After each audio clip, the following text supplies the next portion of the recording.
99% of all pictures of Jesus in the black home, in the black church, in the black community has the European as our savior. That is a problem. Why? Coming from a psychological perspective, if you teach children that God is white, sooner or later when they become adults, they will assume that some of that godliness has attributed itself to all white people, and then it becomes more easy, much more convenient to accept second-class citizenship because if God is white, maybe that's why white people are in charge of everything. If God is white, maybe that's why most of the presidents have been white and all the Supreme Court justices, except two, have been white. Maybe I can understand racism if I look at it through the lens that God is white. But of course, we know historically Jesus was not white. He did not look like Barack Obama. He was blue, black, and purple. And how do we know this? Because every picture of Jesus Christ, every statue had him as a blue, black, purple African. In fact, the oldest picture of Jesus, which is still in existence in a museum in Ethiopia right now, he's blue, black, purple with nappy head, and so are all the 12 disciples as well. So we know what Jesus looked like. But when you study racism, when you study the rise of white supremacy, particularly in the Christopher Columbus age, you'll see that one of the greatest weapons that have been used against African people and all people of color, but I'm going to deal with African people, because too often we get clumped into these labels of people of color, where everybody else under the people of color umbrella get attention but black people. So I want to be clear, I'm unapologetically African. I am proud God made me an African. I don't want to be nobody else. But for those who are not African, I'm here to affirm you as well. Because I'm not a racist, I expose it. But too often being a black man in American social reality, whenever you are unapologetic about who you are, people automatically and intentionally misinterpret that to mean you are a racist. But let me be clear, no black person in this audience can be a racist. In fact, almost nobody in this room could be a racist except some Europeans in the room. Why do you say that?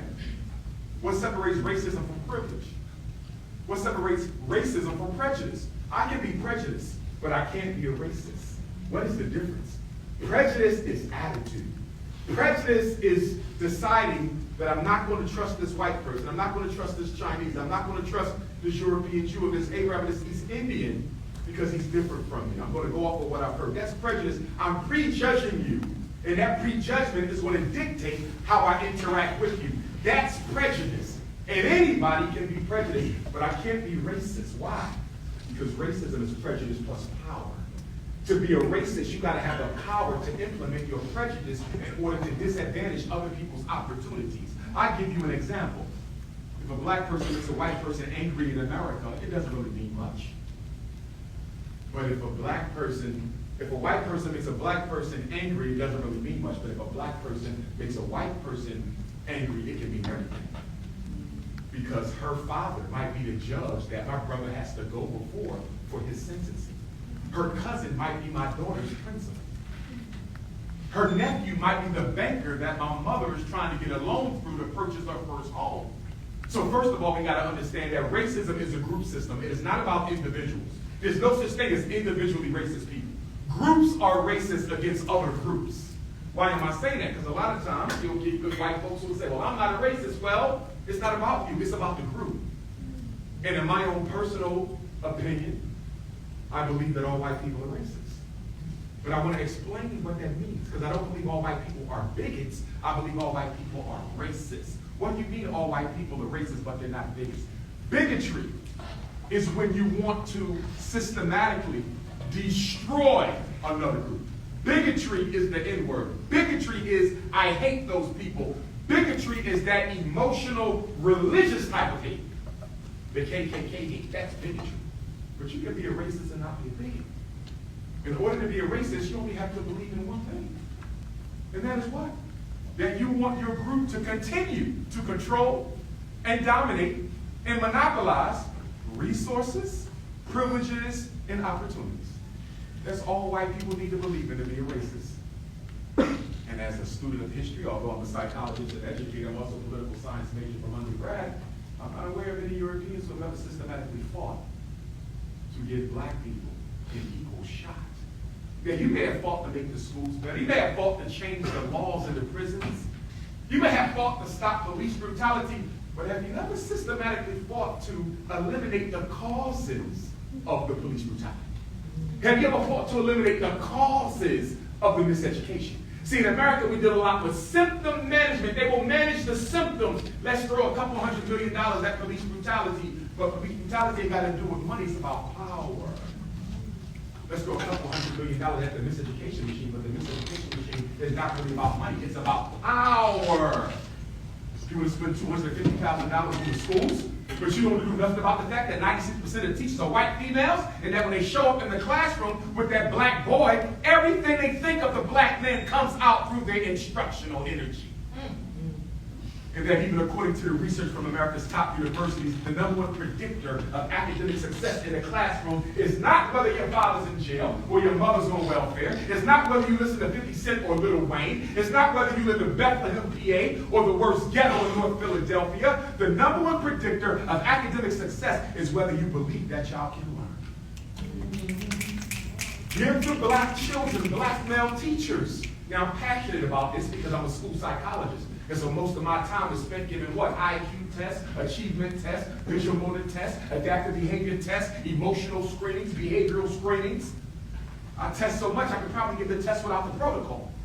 But the issue is, most of the children who come before me are not reading disabled, they're not math disabled, they don't have ADHD, and by the way, ADHD ain't nothing more than ain't no daddy at home disorder. Every other day I'm talking to African Americans who want to be Native Americans all of a sudden. I'm half Choctaw, I'm half Seminole. Won't even let you near a casino. You want to be Native Americans. That's how much we hate ourselves. A black person find out they got a little bit of white man in them, they act like they hit the lottery. My great-grandmother was Irish.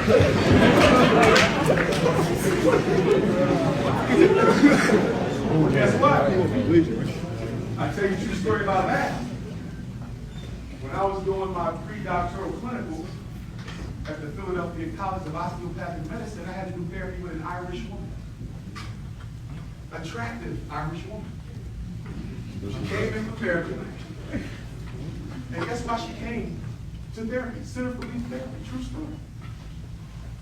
She came because her Irish mother, she had a baby by a black man. She came to therapy because her Irish mother told her that child is not welcome in my house. The little black girl, beautiful little princess, has never met her maternal grandmother and never will, because she does not approve of interracial marriage or the product of it. And this woman came to therapy. And I can't remember if I was assigned to the case because I was a black man, but either way, I ended up with the case. And my job was to help her come to terms with the fact that her mother was a bigot. Not just a racist. This wasn't about resources and privileges and opportunities only. This was about denying your own flesh because her father was an African. Why am I bringing this up? Because one of the things that I'm most known for in terms of controversy is the fact that I don't support interracial marriages. But I want you to understand why I don't support it. It's not because I think the white woman is less than the black man. And it's not because I think the white man is less than the black woman. The reason I don't support black men or women marrying outside of the race is because marriage is a financial institution. And under most circumstances, women live longer than men. So if Dr.UMAR marries a white woman, when I die, she will inherit my estate. And what are the chances that that privileged white woman is going to do a drive-by on North Philly and drop off the $1 million check for the black kids in the ghetto? She's not. And so the issue with black men marrying white women, and most of the time, it's a black man with means and a white woman without it. When he dies, she never invests that back in our community. So my question for black men who want to marry outside the race so much, why do you want to steal from your own and freely give to another group? Haven't they stolen enough already? It's not about hating nobody. It's about looking out for yourself. I would have no problem if some white man felt the same way if he went through what I went through. So white women in the audience, I don't hate you, I don't dislike you. I'm not going to date you because my loyalty is to the black woman. And I say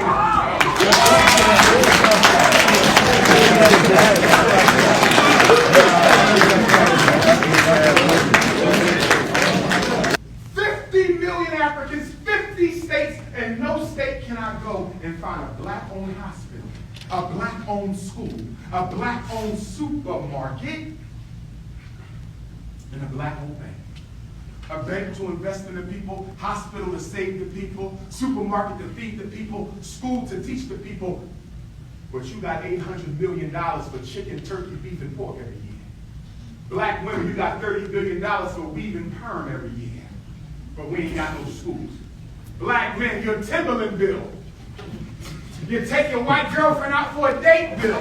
We could use. No disrespect to the white girl.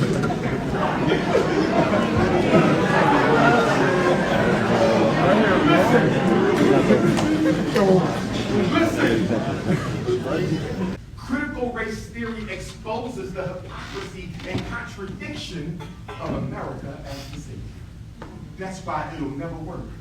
See, one of the privileges that white people have, and all white people have, I don't care if you're poor white or rich white, you all got it. You do not have to be accountable for what your ancestors did to put black people in our current political reality. You do not have to answer for it. That's one of the privileges of being white. Yes, they did it to you, but we don't have to answer for it. And white folks love to tell me this. Dr. Johnson, I hear you.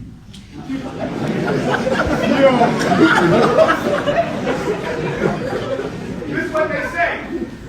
Dr. Johnson, I hear you, but my grandfathers owned no slaves. I can show you how my ancestors who came here from Ireland or Portugal or Sweden or France, they had nothing. They were dead and broke, almost as poor as yours. At no time did we ever own a slave. And I say that may be true. But now I have another question for you, liberal white person. Your ancestors never owned slaves. Can you show me how they never benefited from slavery, though? Every white person in this room, and I don't want you to feel bad. I'm trying to make you think, white folks, because one day you might be in a position to help one of my people. So I want you to think. I don't want to anger you or embarrass you. I want you to think. Every white person in this room benefits from the fact that black people are disenfranchised. The fact that so many black boys are in special ed protects privilege for your white son. The fact that so many little black girls are being miseducated protects opportunities for your white daughter. Every time one of us is done wrong, whether you were involved in it or not, you reap the benefits of the racism. It's not about what your family was in. Every white person who lives in America benefits from the enslavement of Africans. There's no exception to that. So what do we hold you accountable for? We hold you accountable for the fact that you know you benefit. You know that you get unequal opportunities. You know that you have unequal privileges, and you do nothing about it. That's our concern. It's not that you put a lash on my grandfather's back. It's that you benefit from the rape and the theft, and you don't do nothing to redistribute the wealth so it's equal. And let me be clear. The only way America can make America equal is to give African people our cut of what we built for this nation. You say that all white people are racist? Yes. Say that again. It's necessary protection, but is there anything that white political allies can do to fight for American Africans to the point where we can believe in the message? Great question. If white people would challenge the redistribution of wealth in America so Africans who built this wealth, the descendants of the Africans who built this wealth, can get their fair share, I would be able to tip my hat and salute to them. But up until now, I've seen no white organization or no white individual attack the causes of racism, attack the causes of the inequity, attack the causes of the discrimination and the violence. What they do is they attack symptoms. Let's deal with poverty. But why are black people poor? Let's deal with the prisons, but why are we in jail? Let's deal with the schools, but why are we being miseducated in the first place? You see, so what I see is a lot of symptom management, but I don't see anybody dealing with the cause. Joe Biden, after he signed the transgender bill and the Asian hate bill and gave the Afghan refugees $2 billion, he turned around and signed Juneteenth as a federal holiday. I don't need no damn holiday. I want the resources and opportunities, but the president didn't care about that. And he was hoping that black folks would be silly enough to be comfortable with a holiday instead of some real resources and opportunities. Perfect. You was number 3. Who's my 4? You're 4? Yes. Go ahead, you got it. Yes, ma'am. We have 2 schools in Wilmington, Delaware. We have an elementary school and a high school, former charter schools. We purchased them in 2019. It'll be 3 years on February 7th. And hopefully next week the HVAC will come.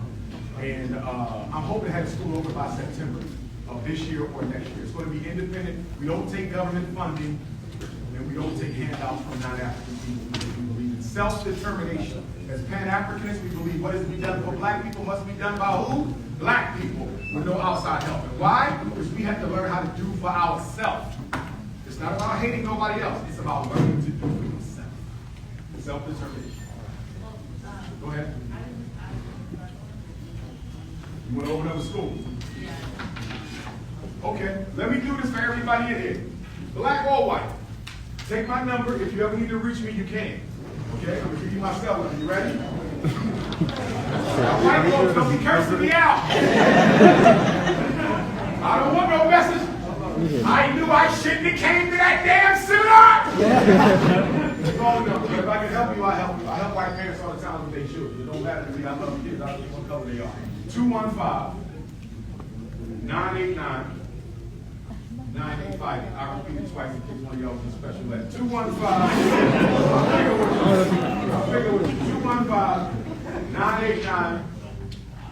215-989-9858. Last time, 215-989-9858. If you want to reach me by email, DrUMAR, Dr. Umar, no period. DrUmarJohnson,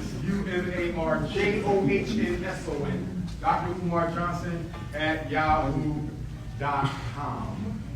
So you got my cell number that comes right to this phone, and you also have my email.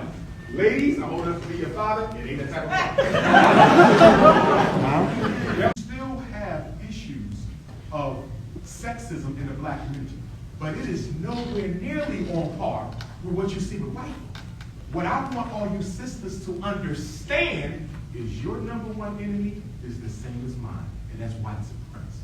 The black man and the black woman should be fighting side by side. And right now, I'm getting concerned because you know what I see? I see a lot of these YouTubians, that's what I call them, these YouTubians, making it worse between the black man and the black woman to come together. I'm seeing black men with podcasts, and they spend the whole podcast finding everything wrong with the black woman. And then I see black women with podcasts, and they spend their whole podcast finding out what's wrong with the black man. And I'm like, our children are looking at this. Do you want black girls to hate black boys? Do you want black boys to hate black girls? So I am an advocate for the unification because there is no me without you, and there's no you without me. That's what I am about. And to that end, reality shows are one of the worst things ever invented in America. The reality show is destroying the respectable image of the black woman. I don't care which reality show you talk about. And I was once a guest life coach for Real Housewives of Atlanta because they actually. but them shows are no good because they are conditioning black women to look like they're thirsty, can't keep a man, materialistic, 50 pounds of blonde weave. I'm tired of them shows. So gangster rap is destroying the image of the black man, and reality shows are destroying the image of the black woman. And why is this profound? We are the only people in the history of the world ever to voluntarily participate in their public genocide. No other people ever voluntarily desecrated their image before the whole world for a couple dollars. And that's what the gangster rappers do every day, and that's what the reality TV shows do every day. And if we don't stop it, the carnage against us is going to get worse. Study any genocide campaign. I don't care if you study Adolf Hitler's genocidal campaign against the European Jews, which was wrong. I don't care if you study the American genocidal campaign against the Africans, the Native Americans. What does every genocidal campaign begin with? A propaganda campaign to convince the world that we are all better off without these people. That's what Hitler did with the European Jews. That's what America does with black folks. Study any genocide. There is a public relations campaign to devalue the need for those people. we are helping America devalue our need in this world by constantly misrepresenting ourselves on TV and radio for money. If it was up to me, gangster rap would be, what's the word we look at? Banned. Not another gangster rap album, not another reality TV show, and I would probably ban the NFL and the NBA too. Because the only people getting rich off the NFL and NBA are white girls because they marrying all the black athletes. But anyway.